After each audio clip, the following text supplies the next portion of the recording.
আসসালামু আলাইকুম প্রিয় ভিউয়ার্স, সকলে কেমন আছেন? আজকে আপনাদেরকে জানাবো একটি পার্টনারশিপ ডিডে কি অবশ্যই থাকতে হয়। একটি পার্টনারশিপ ডিড যখন আপনারা প্রস্তুত করবেন, তখন এই পার্টনারশিপ চুক্তিপত্রে অবশ্যই কিছু বিষয় থাকতে হয়। সেই বিষয়গুলো নিয়ে আজকে আলোচনা করব। আমি ক্রোনোলজিক্যালি আলোচনা করছি, আপনারা সেভাবে পার্টনারশিপ ডিড প্রস্তুত করবেন। প্রথমত, একটি পার্টনারশিপ ডিডে যদি 1,00,000 টাকা পর্যন্ত আপনাদের বিনিয়োগ থাকে, পার্টনারদের বিনিয়োগ, তাহলে এটা আপনার 2,000 টাকার স্টাম্প লাগবে, নন জুডিশিয়াল স্টাম্প। 2,000 টাকার স্টাম্প মানে 100 টাকার 20টা স্টাম্প। আর যদি 1,00,000 টাকার উপরে আপনাদের সকল পার্টনারদের ইনভেস্টমেন্ট থাকে, তাহলে এটা 4,000 টাকার স্টাম্প লাগবে। অর্থাৎ আপনাদের 100 টাকার নন জুডিশিয়াল স্টাম্প 100 টাকা করে 40টা স্টাম্প লাগবে। আপনারা ডিডটা, পার্টনারশিপ ডিডটা 40 ভাগে ভাগ করে প্রিন্ট করবেন কম্পিউটারের দোকান থেকে। দ্বিতীয় হলো, আপনারা পার্টনারশিপ ডিড যখন তৈরি করবেন, তখন পার্টনারশিপ ডিডের সর্বপ্রথমে থাকবে হলো পার্টনারশিপ চুক্তিপত্র কবে স্বাক্ষর হচ্ছে তারিখটা থাকবে। দ্বিতীয়ত থাকবে পার্টনারদের নাম থাকবে, যে কয়জন পার্টনার মিলে করছেন সেই পার্টনারদের নাম থাকবে এবং তার পার্টিকুলার সমস্ত ঠিকানা, NID number, phone number, email number, এগুলো ক্রোনোলজিক্যালি 1, 2, 3, 4 জন পার্টনারের মধ্যে হলে এভাবে থাকবে।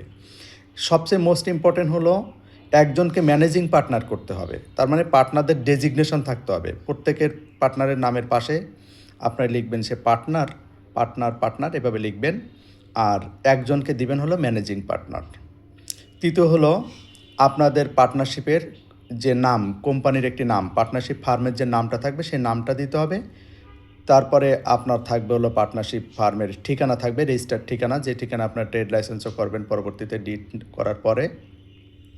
এরপরে থাকবে হলো আপনাদের পার্সেন্টেজ, কার কত লাভ্যাংশ এবং বিনিয়োগের পার্সেন্টেজ কত, কে কত টাকা বিনিয়োগ করছেন এবং কার লাভ্যাংশ পার্সেন্টেজ কত হবে সেটা উল্লেখ থাকতে হবে।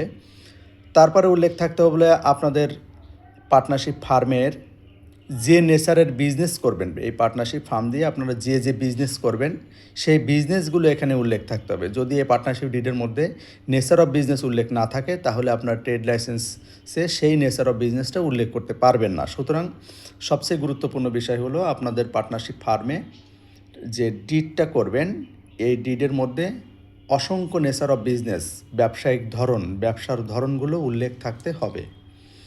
এরপরে হলো পার্টনারশিপ ডিড যখন শেষের দিকে যাবে, তখন আপনাদের অন্যান্য, আপনারা যদি কোনো মিটিং করেন বা কোনো মাসে একটা মিটিং করবেন কিনা বা সপ্তাহে একটা করবেন কিনা, এই সব বিষয় উল্লেখ করবেন। বা আপনাদের নিজেদের মধ্যে কোনো ব্যক্তিগত কোনো পরামর্শ আলোচনা বা নিজেরা আলোচনার মধ্যে কার মাধ্যমে কী অনুমতি নেবে না নেবে, এই বিষয়গুলো নিজেদের ইন্টারনাল পলিসি নিয়ে আপনারা কিছু আলোচনা করবেন পার্টনারশিপ ডিডের মধ্যে।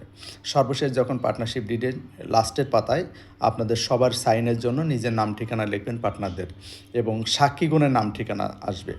তাহলে এই হলো পার্টনারশিপ একটি ডিডের সর্বসাকুল্যে সংক্ষিপ্ত একটা আলোচনা। এর মাধ্যমে আপনারা আশা করছি একটা পার্টনারশিপ ডিড প্রস্তুত করতে পারবেন।